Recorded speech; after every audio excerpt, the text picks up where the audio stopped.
Raquel had always known it would be difficult to stand out in her family. She wasn't an only child or the youngest, and for some reason she could never fully understand. That seemed to place a weight on her shoulders. Growing up as the middle child, sandwiched between her older brother Daniel and younger sister, was never easy.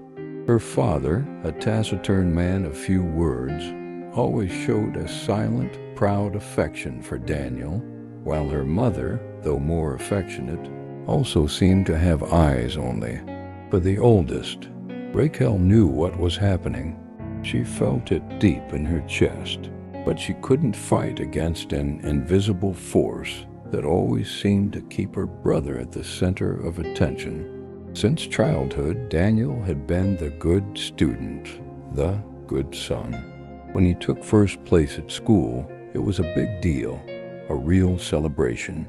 Raquel, who always got good grades but never better than her brother, felt invisible. The competition was never spoken, but it was there. Even when Raquel had achievements at school, like winning a swimming championship or being elected president of the student council, none of it seemed to matter as much as Daniel's victories. When she graduated from college, her parents were happy, but the conversation quickly shifted to Daniel's new internship, the raise he had just received, the new project he was leading. Raquel never openly complained, because she already knew this silent comparison was part of her life. But deep down it caused a sadness that was hard to express. As she became an adult, this feeling of always being the second choice grew stronger. At 30, Raquel finally had a victory that felt more hers than anything else. After years of dedication to her work in a financial consulting firm, she was promoted to project manager. That position had been her goal since the beginning of her career. She knew how much she had worked to get there, how much she had sacrificed, how much she had learned and reinvented herself. That promotion meant the recognition of years of sweat and effort. She was finally feeling confident, feeling seen. She believed this was the moment that would make up for all the times her brother received applause and praise while she stayed in the shadows. But as if the universe didn't want Raquel to fully enjoy her achievement, her parents' reaction to the news was one of disappointment. When she told them about the promotion, she expected a moment of genuine pride, but the conversation soon shifted to Daniel, who had just bought a new apartment. Raquel felt a tightness in her chest. It was as if she had just announced the greatest achievement of her life, but her parents were more interested in her brother's new property than in their daughter's accomplishment. The worst came when, without any ceremony, they suggested Raquel help Daniel financially with the apartment's renovation, since she had more stability. Those words hit her like a punch to the stomach. Raquel, who until then had tried to stay calm and patient, felt her anger beginning to rise. But what struck her the hardest was realizing that once again she would be seen only as someone who should help.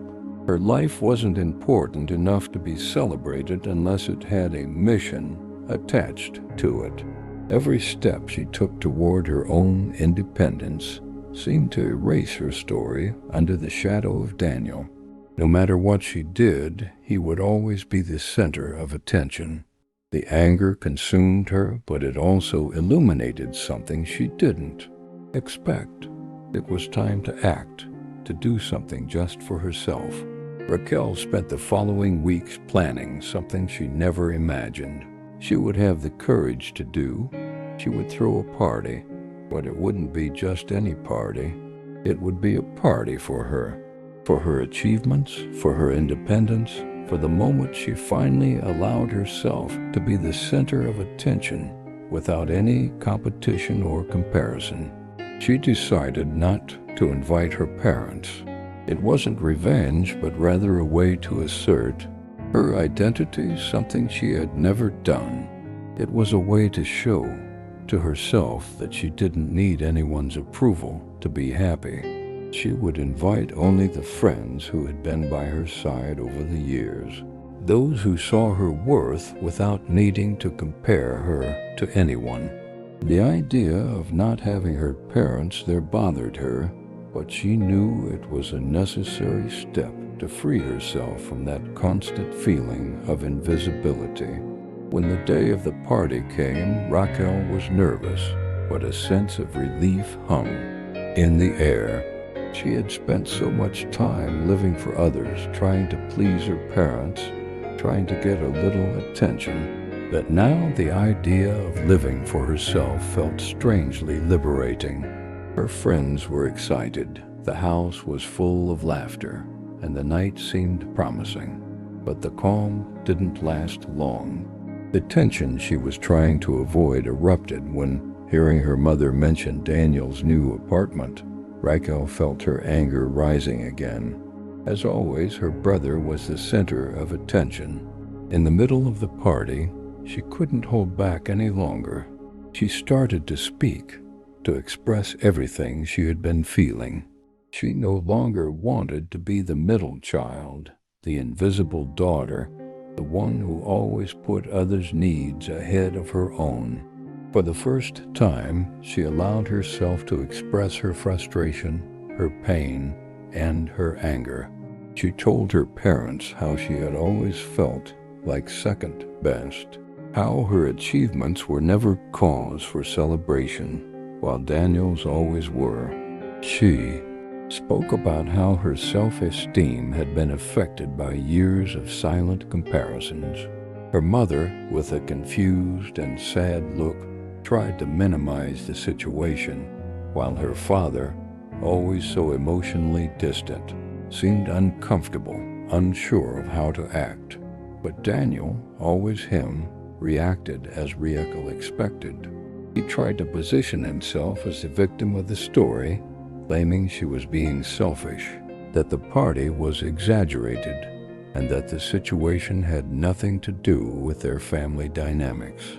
It was then, at that moment, that Raquel realized how, for years, she had tried to please a family that would never understand what she had gone through. But something within her lit up in that confrontation. For the first time, she was putting herself first. She felt strong, unbreakable. It didn't matter what they thought. She didn't need their compliments or approval. She knew her friends were there, celebrating her, recognizing her effort, and that was what really mattered. Raquel then realized that this party was not just a celebration of the promotion, but a milestone in her life. She had overcome something much greater than any professional achievement. She had overcome her own need to prove herself to others, especially her family. The following days were tense, and her relationship with her parents and Daniel was never the same. But instead of feeling guilty or sad, Raquel began to feel lighter. She knew she had made a decision that would change her life forever. For her, overcoming wasn't just about professional success. It was realizing that the greatest victory was to assert herself, to be able to say no and demand to be treated with the respect she deserved. Over the following months, she saw that by taking this step, she not only changed her place in the family, but also her perception of herself. Raquel, the middle child who for so long had felt invisible, finally became the protagonist of her own story. She began putting herself first, and that made all the difference. From then on, she no longer looked to the side for validation. She knew her happiness came from within, not from anyone's approval. Her overcoming wasn't easy or quick, but Raquel understood that sometimes the greatest victory is being true to yourself. The impact of Raquel's party was much deeper than she could have imagined. In the following days, the atmosphere at her house was tense. Her mother, usually so welcoming, avoided Raquel's gaze as if trying to understand what had happened, but unsure how to approach her. Her father has always remained closed off in his unchanging posture, as if nothing had occurred. Daniel, on the other hand, made no attempt to hide his frustration. One afternoon, he showed up at Raquel's door, looking irritated, almost dismissive. "You shouldn't have done that," he said, his voice carrying a tone of superiority she knew all too well. "You're being too dramatic. Everyone was having fun until you started with this story." Raquel looked at him without responding immediately. His words echoed as if he was trying to turn the situation around, as if her frustration was just a matter of exaggeration. But something within her flared up. She wasn't going to let herself be silenced anymore. "Dramatic, Daniel? I'm just asking for respect. I also deserve to be celebrated for my achievements. I'm not a shadow for you to lean on." He fell silent for a moment, his eyes narrowing with a mix of anger and surprise. He hadn't expected that reaction from her. For so many years, Raquel had forgotten herself to please, to stay by his side and her parents. But in that moment, she realized peace wouldn't come if she continued to be submissive. She no longer had the patience to be invisible. "You don't understand, Daniel. You've always been the favorite, always had things easier. I'm not your shadow anymore," she said, her words coming out stronger than she expected. "Now it's my turn to be seen." Daniel opened his mouth to respond, but stopped, as if trying to find the right words. Raquel watched him closely, noticing the impact her words had on him. He, who had always been the favorite, had never had to deal with rejection, with the feeling of always being left behind. Now he was experiencing what she had felt for so many years. But the conversation didn't end there.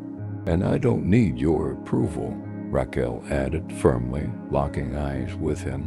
Her brother stared back for a long time, the words sinking in. After a few moments of silence, he turned and left, his face still troubled, but with something Raquel hadn't seen before, perhaps a hint of guilt, or maybe the realization that his sister wasn't the same as before. She had finally decided to be seen. That day, Raquel felt freer than she had in a long time.